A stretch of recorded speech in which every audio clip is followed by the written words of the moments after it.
이제 히브리서 11장의 마지막이 들어갑니다.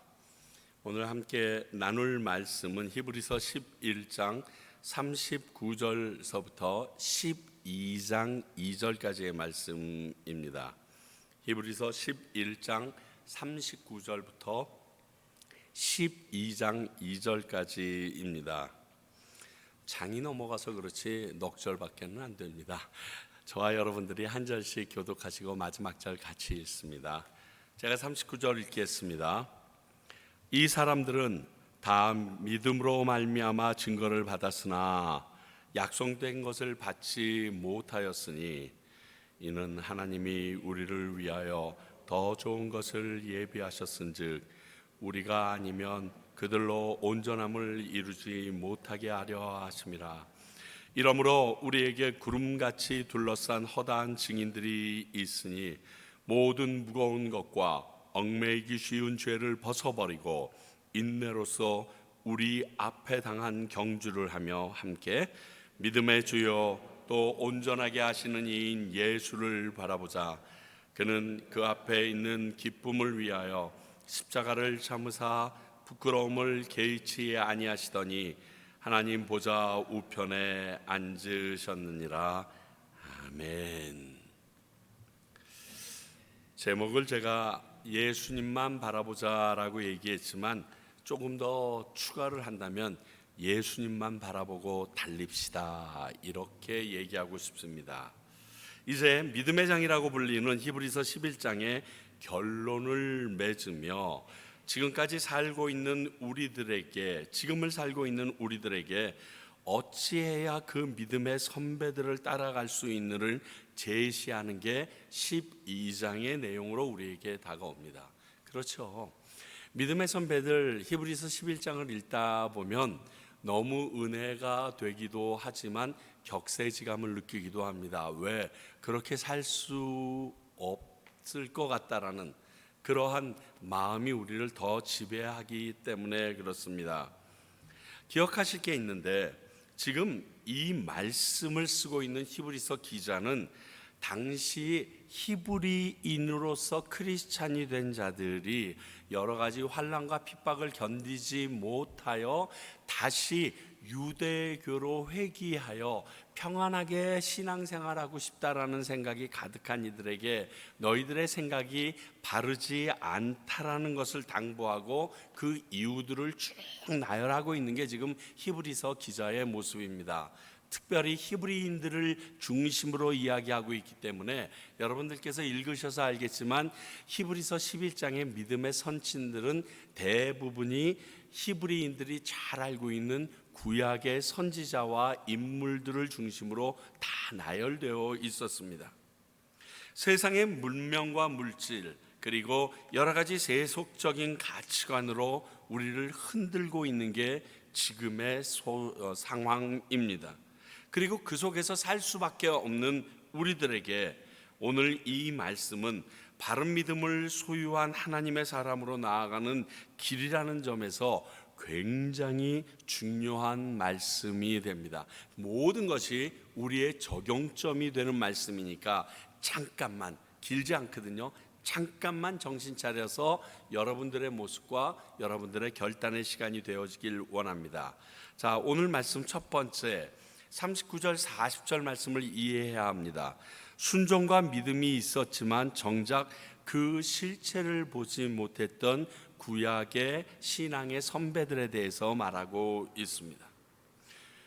구약의 선배들은 그 약속의 완성은 보지 못한 데 죽어갔다라고 안타까운 사실을 이야기합니다. 그런데 지금 우리는 그들보다 더 좋은 것을 누리고 있다라고 말하고 있습니다. 그렇다면 과연 더 좋은 것을 누린 우리가 누린 게 무엇인가를 확인해 볼 필요가 있습니다.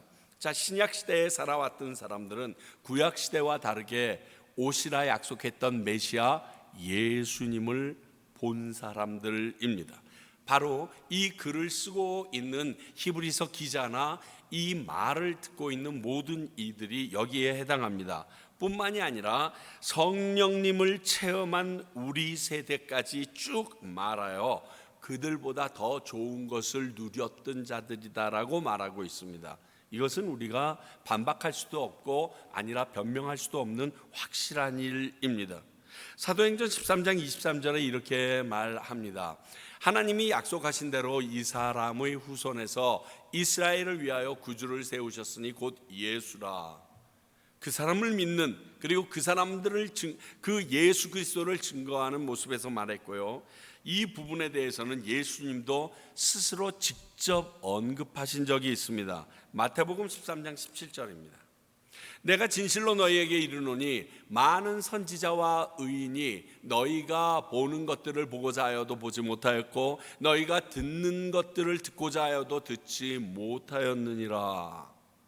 예수님이 보실 때 그게 당연하다는 거예요. 왜? 너희는 보고 듣는데도 지금 안 믿는데 나를 간절히 바라고 나를 원했던 그들은 나에 대해서 오리라는 약속을 알고 있었으면서도 그 약속에 실현되는 것도 못 보았고 그에 대한 온전한 메시지도 듣지 못했는데 너희들 듣고서 보고서도 이 모양이니 하는 취지로 예수님께서 지금 말씀하고 있는 겁니다.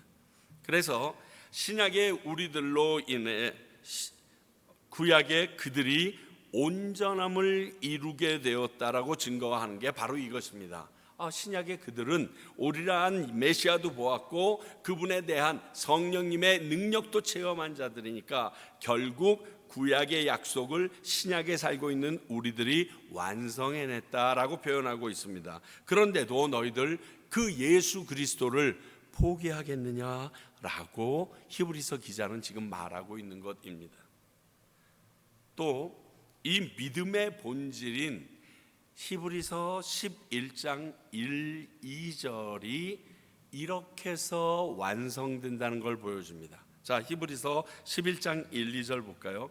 믿음은 바라는 것들의 실상이요 보이지 않는 것들의 증거니 선진들이 이로써 증거를 얻었느니라. 믿음에 대한 데피니션이에요. 정의예요. 자, 믿음은 이런 것인데 이들은 우리 신앙의 선배들, 구약의 선배들은 믿음으로 증거를 받았으나 약속된 것은 받지 못한 이들이지만 지금의 우리들은 더 좋은 것으로 다 받았는데도 왜 그들 앞에 쭉 나열한 구약의 선배들만큼 우리들의 믿음이 따라가지 못하고 있느냐라고 말하고 있는 겁니다. 도마에게 예수님이 말씀하십니다. 너는 보고 본고로 믿느냐 보지 않고 믿는 자는 복되도다 얘기하십니다.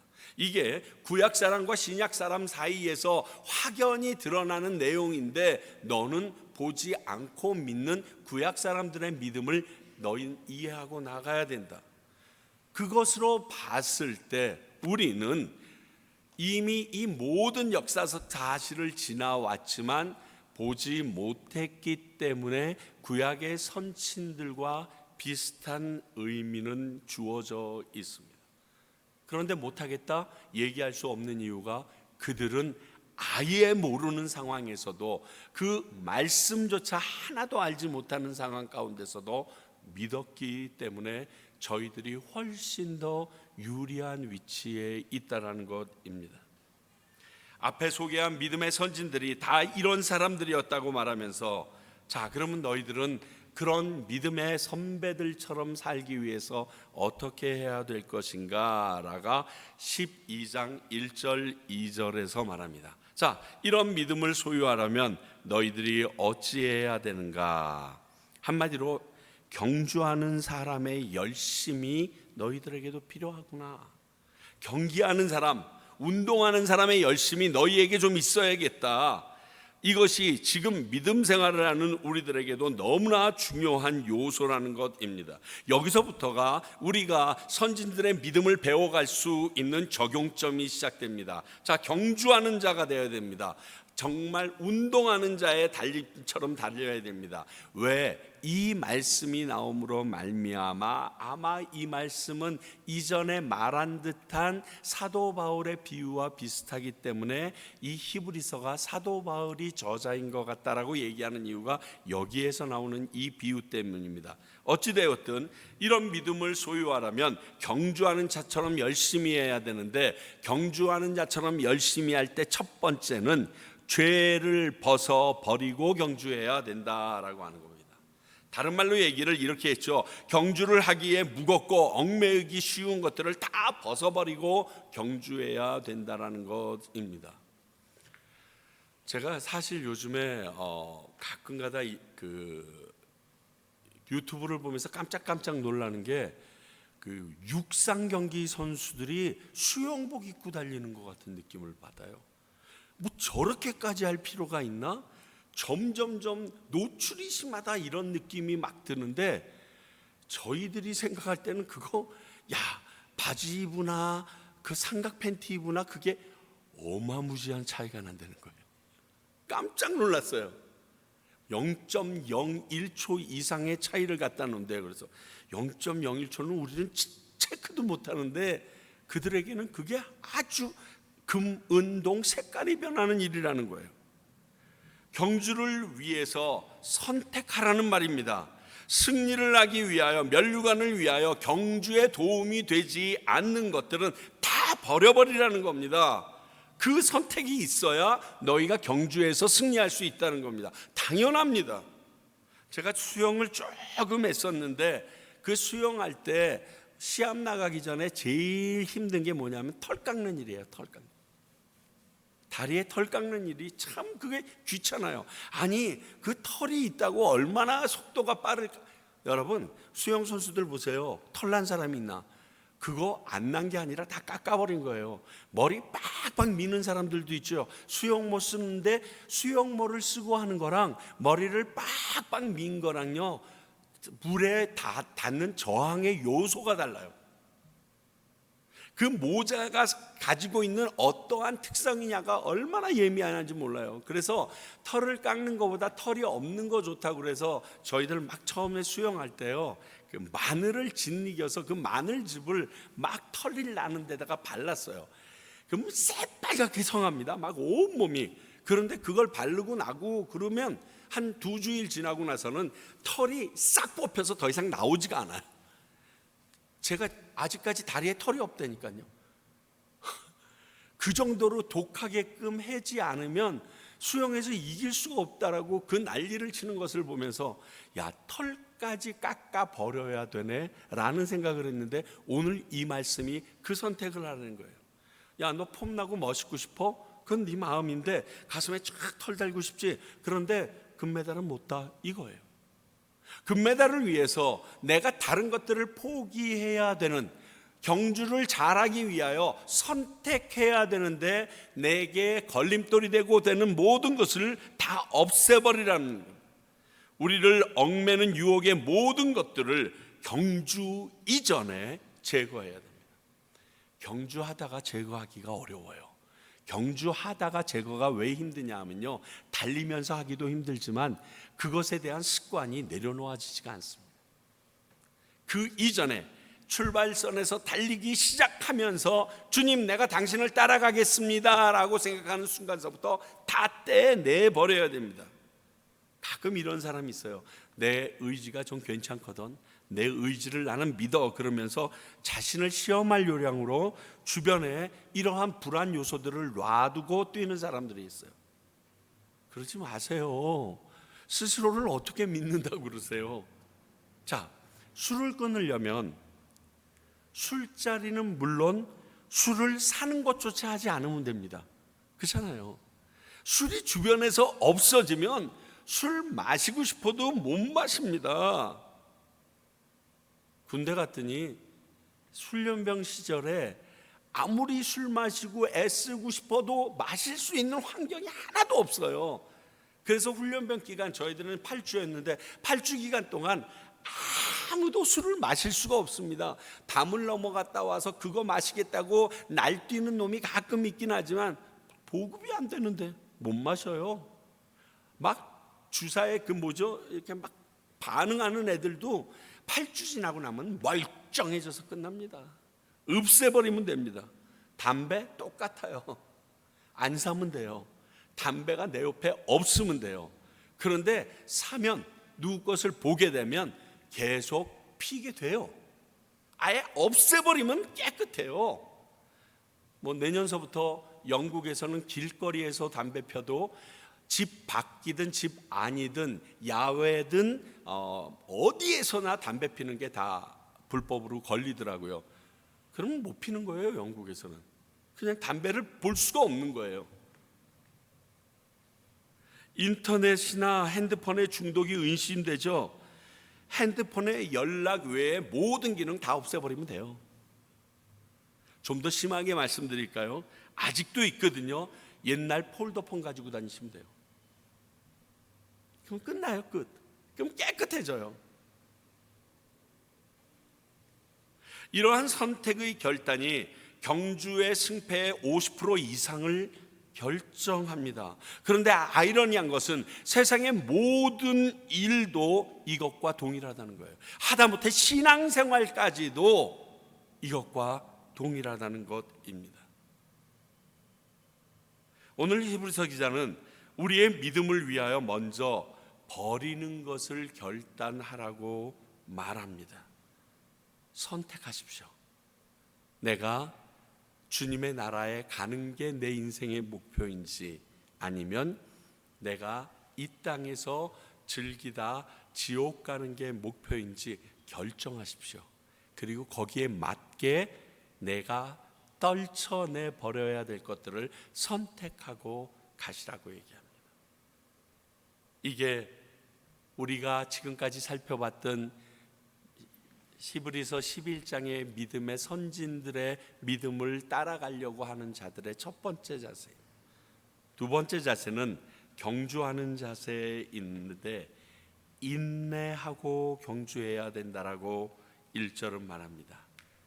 근데 사실 이 참는 거, 인내하고 경주하는 것은요, 필수 요소예요. 기록이 좋고 이길 때만 하는 게 경주가 아니거든요.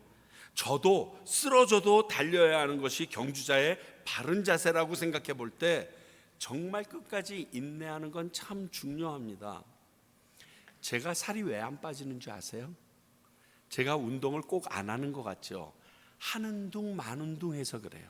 하는데 힘들어 죽겠다라고 생각할 때부터 진짜 운동이 되기 시작하고 나에 있는 모든 칼로리가 떨어지기 시작하는데 힘들면 그만둬.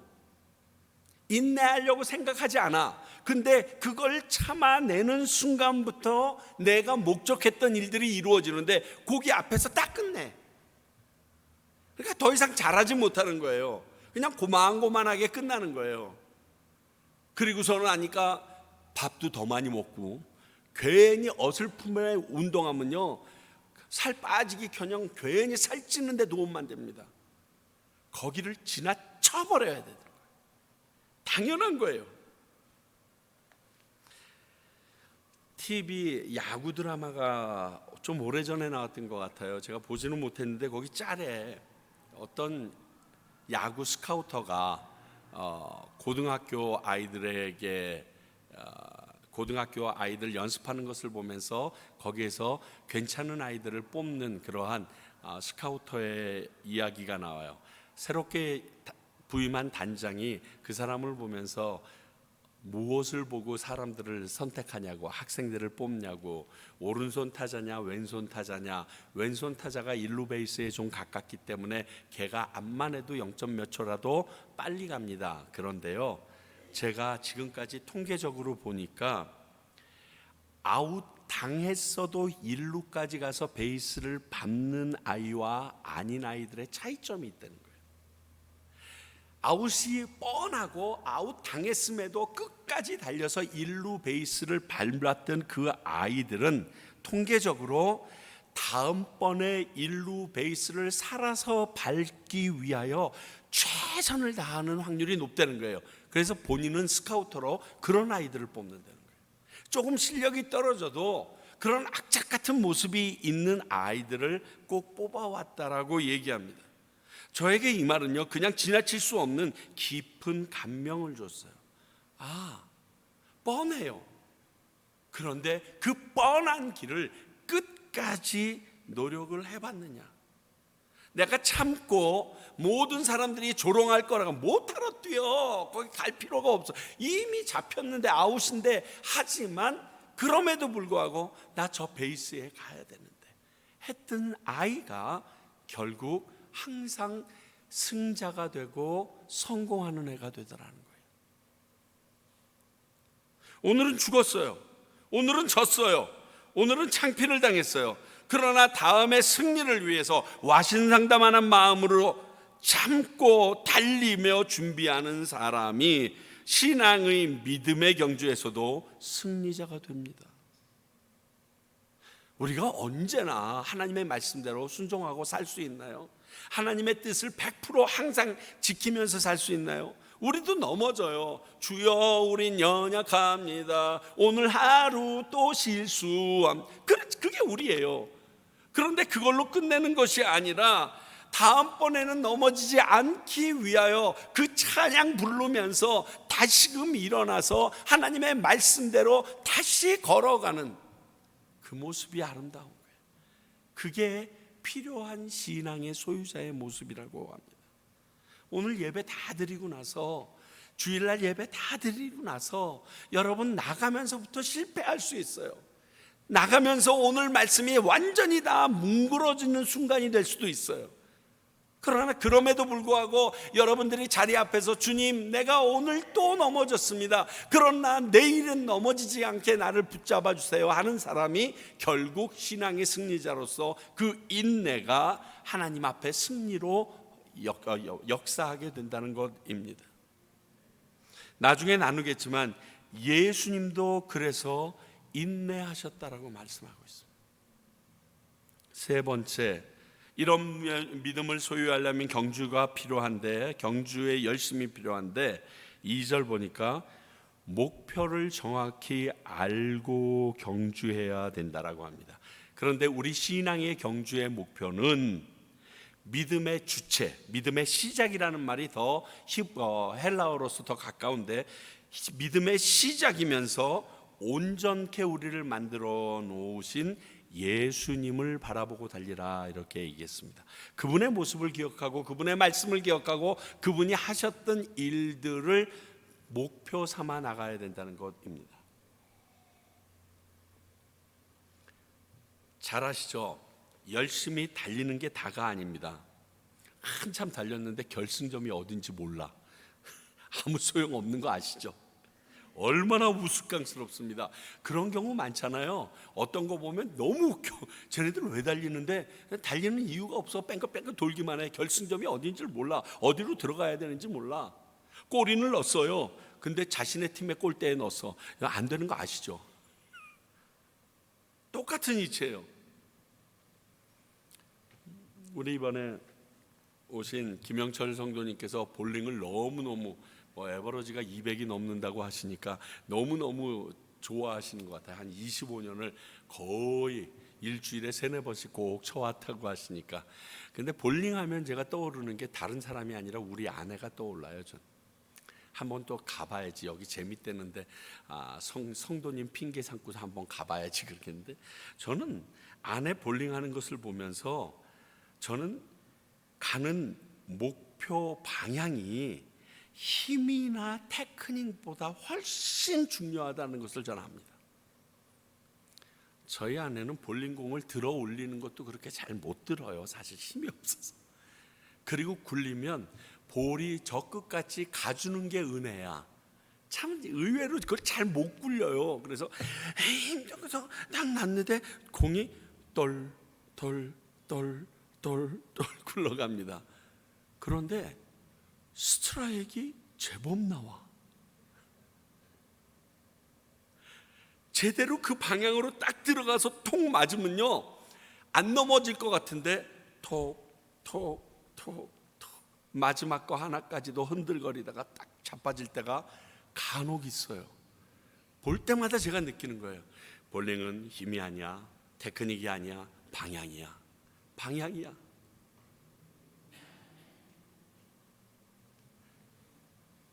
때론 마라톤이나 골프와 같은 기록 경기처럼 자신과의 싸움에도 목표는 중요합니다. 내가 무엇을 깨야겠다, 내 레벨이 어디를 깨야겠다, 이게 되게 중요하거든요. 거기에 그 예수 그리스도가 가신 길, 하신 방법까지 2절은 우리에게 알려줍니다. 예수님이 어떻게 하셨다고 그래요?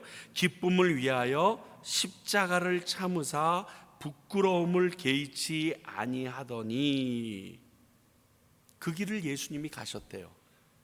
그런데 우리에게 그 목표인 그분을 닮으라는 것은 그분의 삶 모습을 우리도 그대로 살아내면 그렇게 믿음의 자들이 될 수 있다라고 말합니다. 한마디로 예수님을 바라보면 다 해결된다는 이야기입니다. 주만 바라보지라. 하나님을 바라보다가, 예수님을 바라보다가 세상의 다른 방법과 다른 사람과 다른 이야기를 들으면요, 그게 더 잘 나가는 것 같아요. 그게 합리적이어서 그게 맞는 것 같아요. 그러나 신앙의 길은 절대 그렇지 않다라고 말하고 있습니다. 신앙의 길은 오로지 목표가 예수 그리스도인 거예요. 그러니까 뭐 교회 비전이 어쩌니 한참 얘기하는데요, 죄송합니다. 믿는 자들의 비전은 예수 그리스도예요. 뭐 폼, 뭐 방식 다 필요 없습니다.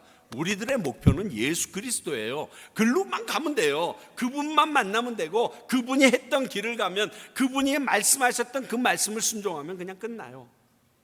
그걸 우리가 알아야 돼요. 그런데 그분이 아니어도 될 것 같다라고 생각하면 다원주의로 가는 거고요, 그분의 방법만을 고집하지 않고 내 방법대로 가려고 그러면 이단이 되는 거예요. 예수님의 십자가 지심이 더 큰 영광, 즉 하나님 보좌 우편에 앉으심을 위해서 부끄럽고 수치스럽지만 십자가를 기꺼이 지심으로 우리에게 모본을 보여주셨다고 합니다. 좀 어렵지만 우리에게 그 영원한 나라를 위하여 이 부끄럽고 수치스럽고 창피한 일이 있을지라도 예수님의 마음으로 살아내라고 얘기합니다. 그래야 너희들이 바른 믿음의 소유자가 될 수 있다는 겁니다.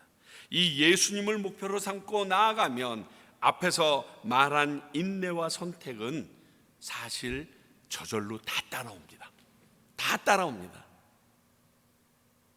사도 바울이 나를 배우라 막 이런 거 하잖아요. 정확하게 얘기하면 내가 예수의 길을 그대로 가려고 노력하고 있으니 너는 나처럼 예수와 동일한 모습으로 살려고 노력해라. 이거를 얘기하는 거거든요. 그 사도 바울이 교만해서 얘기하는 게 아니라 예수님의 길을 따라가니까 여기까지 왔더라. 너희들도 예수님 따라서 나처럼 살아라 라고 얘기를 하는 거예요. 그런데 그렇게 얘기하는 게 굉장한 자신감이긴 하지만요, 마지막으로 이런 믿음을 소유하려면 경주하는 사람의 열심이 필요하다라고 하면서 허다한 증인들이 그것을 확인해 줄 거라고 이야기하고 있습니다. 우리가 그렇게 믿음을 지키고 결심전에 딱 도달하는 것을 증명해 줄 사람들이 있다라고 얘기하는 거예요. 요즘 애들 말에 의하면 빼박 증거가 그 사람들인 거예요. 딱 뛰어들어갔는데 제 중간에 땡땡이 치다 왔어요 이러지 않고 와 박수 쳐주는, 저 사람은 진짜로 마지막에 승리의 그 결승전을 통과합니다라고 인정해주는 증인들, 믿음의 증인들이 있다라고 얘기합니다. 여러분, 트라이애슬론이라고 아십니까? 운동 경기인데 우리에겐 더 친숙한 게 철인 3종 경기이죠. 요즘에 한참 또 이 철인 3종 경기가 우리 한국 사람들의 이슈가 된 게 한 TV 프로그램에 무쇠소년단인가 뭐 이런 게 나왔다고 그래요. 아직 하나도 못 봤는데 거기에 보면 그 여자 연예인 3명이서 이 트라이슬론을 하려고 철인 3종 경기를 하기 위하여 훈련하고 직접 참여하는 그런 과정인가 봐요.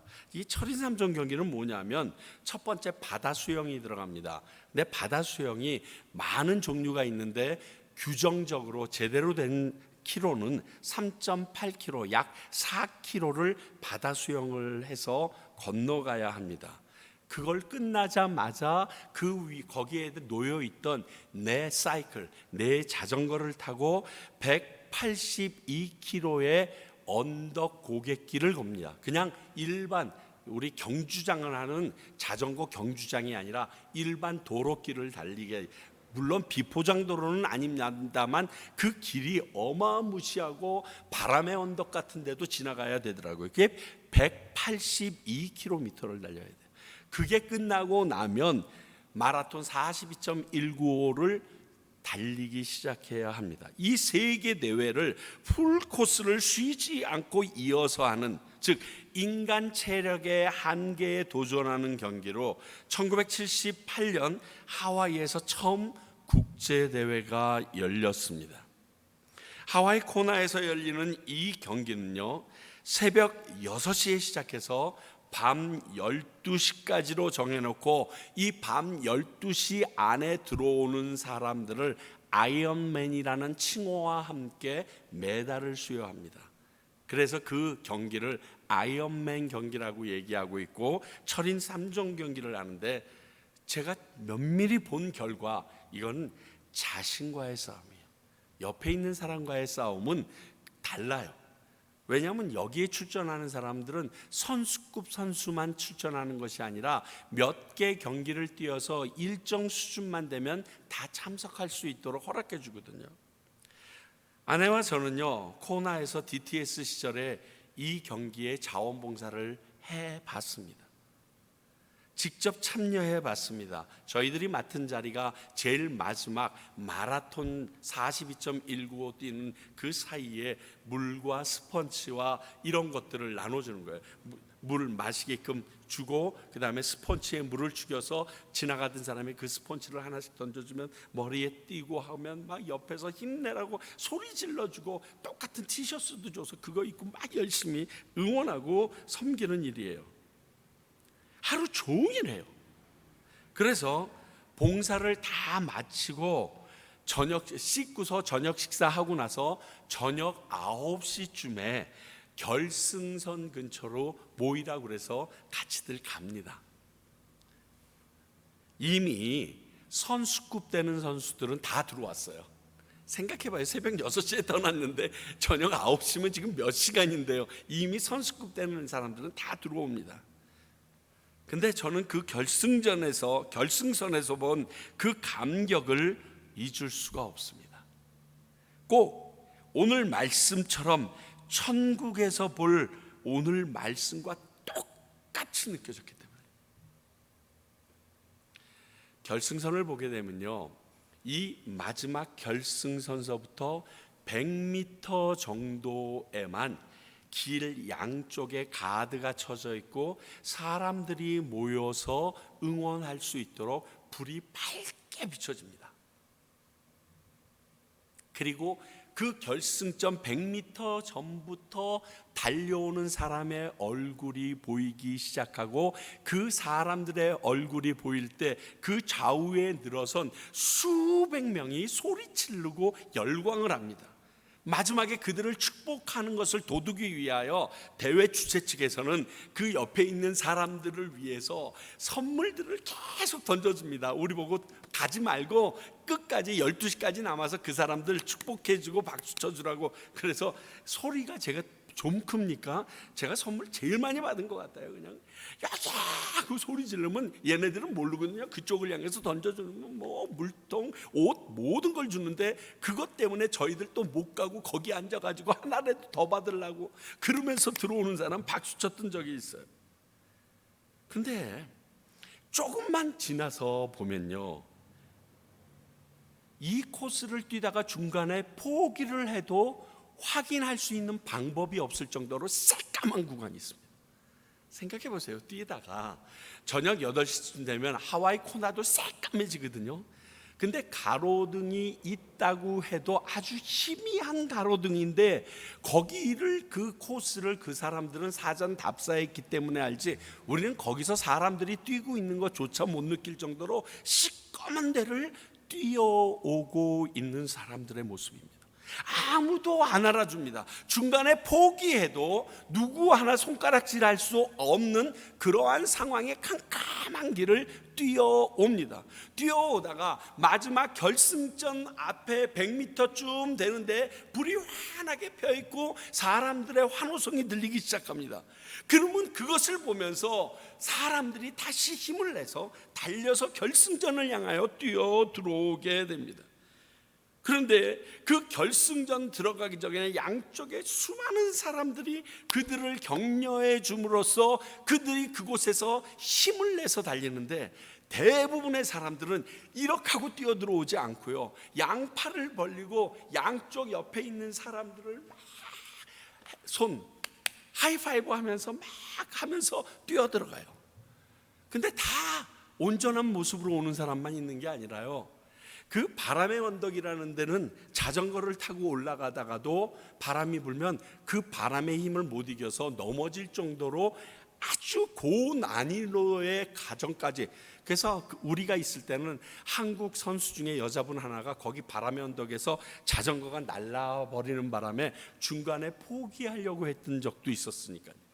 여러분들이 잘 알고 있는 그 아버지, 자기 아들을 뒤에다가 태우고 같이 뛰는 분이 그때도 출전했는데 자전거가 망가지는 바람에 완주를 하지 못했는데 그 자리에 계셨어요. 그러니까 그런 사람들이 나가요. 그러니 자전거를 타다가 달리다가 넘어졌으면 피가 줄줄줄줄 흘리고, 어떤 사람은 다리에 쥐가 나기 시작해서 쩔뚝쩔뚝 거리고, 그 소금기 있는 바닷가의 자전거에 나중에 그 달림으로 인하여 온몸이 끈적끈적한 그 모습으로 그들이 들어오는데, 그 100m 전서부터 사방에서 기다리고 있던 우리들이 와 소리 질러주고, 특히 나이가 많은 사람일수록, 그리고 굉장히 많은 부상을 입은 사람들일수록 그 소리는 더 커집니다. 안 그렇겠어요? 장애인이 거기를 계속 휠체어를 밀고 들어올 때는요, 사람들이 거의 광기에 걸려요. 막 어찌할 줄을 몰라요. 그리고 결승전을 딱 통과하는 순간 아나운서먼트가 나옵니다. 몇 번째 들어온 아이언맨 누구라고 호명이 딱 외치면 그 나라 사람들이 와 하고 소리를 질러요. 그리고 그 사람의 이름과 기록이 전광판에 팍 꽂힙니다. 그걸 보는데 하늘나라에서도 저렇겠지. 내가 마지막 결승전을 통과했을 때 내가 다리를 절고 있든지 피투성이가 됐든지 아니면 등수가 많이 늦어졌어도 하나님의 사람 최유찬하고 그 허다한 사람이 저분은 하나님의 사람입니다라고 박수 쳐주는 저 길이 있겠지. 그걸 위해서 꼭 하와이 코나의 DTS 11월 그쯤에 9월서부터 시작하면서 그 과정에는 모든 수업을 없애고 그날 하루를 전 학생들이 다 자원봉사 나갑니다. 그리고 그것을 꼭 보게 합니다. 그리고 나면 제가 지금 고백한 것과 동일한 생각들이 그들을 떠나지 않습니다. 가끔 힘들고 지치고 포기하고 싶을 때 내가 이 다음에 하늘나라 앞에 그 입구에서 나를 위하여 박수 쳐줄 그 수많은 증인들이 있기를 바라는 마음으로 달릴 수 있도록 큰 도움을 주더라는 거예요. 오늘 말씀이 그 얘기예요. 문제는 천국의 결승점에 나의 믿음 생활에 대해서 이렇게 증명해 줄 허다한 증인들이 있느냐 없느냐가 문제예요. 제 자전거 안 탔는 것 같은데 뭐 이럴까 봐. 제 예수님 안 믿는 것 같았는데 이럴까 봐.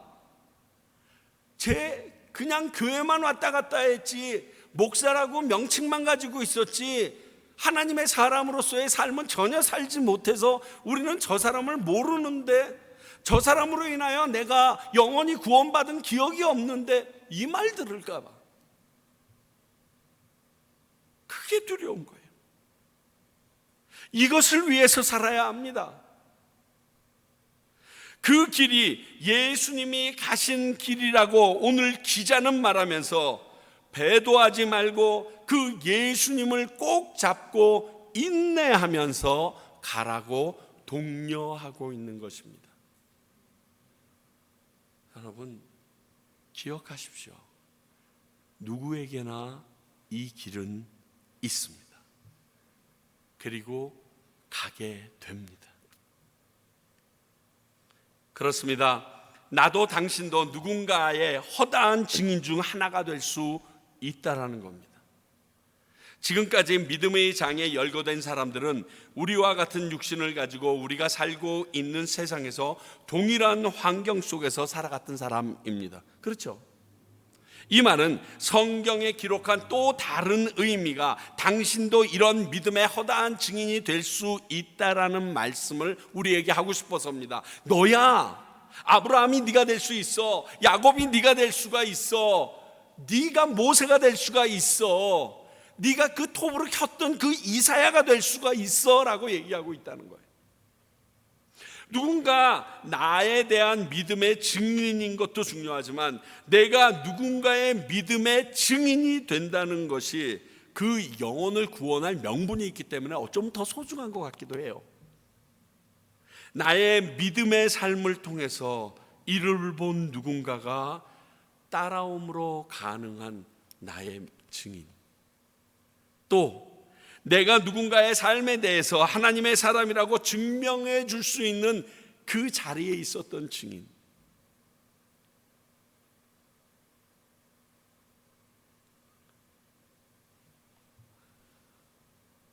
가끔 경배와 찬양했었던 것에 대해서 하나님 앞에 감사하면서 깜짝깜짝 놀랄 때가 있어요.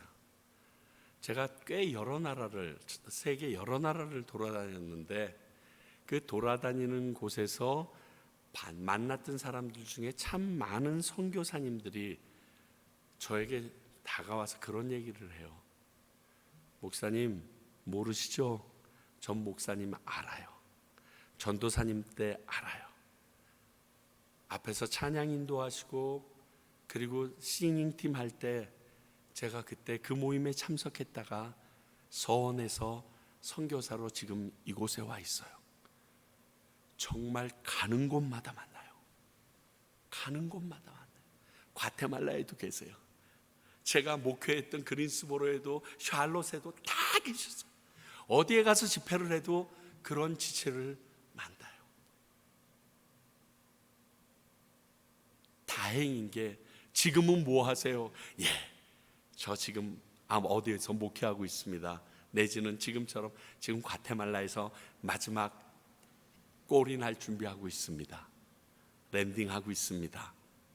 그렇게 말하니까 얼마나 다행이에요. 요즘엔 제가 예수님과 사이가 안 좋아가지고 좀 딴짓하고 있어요. 이 말 안 하는 게 얼마나 다행인지. 그러면 그분이 나의 증인으로 서줄 수 있다는 거거든요. 그때마다 가슴을 쓸어내려요. 하나님 감사합니다. 제가 섬겼던 교회에서 목사님의 설교 때문에 목사님의 모습을 보면서 내가 예수님을 다시금 영접해야겠다라는 이야기를 한 사람이 있을 때 정말 진심으로 수백 명의 교인보다 그분 하나 때문에 내가 목회한 이유가 있었구나 하는 생각이 진짜로 들어요. 왜? 전에도 말했잖아요. 하나님께서 야, 너 교인 몇 명짜리 목회하다 와서 안 물어볼 거거든요. 너 때문에 나를 믿고 구원받은 사람이 있니? 이거 물어볼 것 같아요. 그게 여기에 허다한 증인이거든요. 사랑하는 성도 여러분, 우리가 예수님을 바라보고 살아야 되는 이유가 여기에 있습니다. 우리 마지막 날 만나야 되지 않겠어요? 앞서거니 뒤서거니 가겠지만 그 나라에 이르러서는 온전한 모습으로 할렐루야 만나야 되지 않겠어요? 그 자리에 없는 사람 이름 언급할 때 내 이름이 언급되면 되지 않잖아요. 오늘 히브리서 기자는 얘기합니다. 믿음의 주요 온전케 하시는 이인 예수를 바라보자. 그게 우리의 목표고 그분을 따라가는 경주자로서의 삶을 살아야 한다라고 말합니다. 오늘 이 말씀 기억하시면 우리는 그 나라에서 다 만날 것입니다. 농담 삼아 얘기했지만 그 커다란 기둥, 오른쪽 기둥 앞에서 우리 만나자고요. 그래서 서로의 증인들이 되어줄 수 있는 저와 여러분이 되시길 소원합니다. 기도하겠습니다. 아버지 하나님, 정말 이 마지막 이 한 장면, 이 일을 위하여 내 인생 전체를 들여 달릴 가치가 있음을 고백합니다. 우리가 달리는 그 목표가 예수 그리스도일진데 우리로 흔들리지 말게 하시고 그 일을 향하여 달리는 우리의 발걸음이 더뎌지지 말게 하시며 혹 부러지고 넘어지고 다른 길로 갔을지라도 다시금 그 가시덤불을 헤치고라도 예수 그리스도의 길로 향하는 저희들의 모습이 되게 하시고 그로 인하여 오늘 히브리서 기자가 고백했던 온전케 하시는 주님 앞에 서는 저희들 되게 하여 주시옵소서. 평강교회 되게 하여 주시옵소서. 지금은 우리 주 예수 그리스도의 은혜와 하나님 아버지의 크신 사랑과 성령님의 이러한 경주를 할 수 있도록 능력 주심이 오늘 예수 그리스도를 목표로 삼아 경주자의 삶을 사기로 다짐하는 주님의 귀한 백성들과 이러한 경주자들을 트레이닝시키는 평강교회와 또 이런 경주자들을 일으켜 세우는 수많은 선교사님들 위해 이제로부터 영원히 함께 하시기를 간절히 축원하옵나이다. 아멘.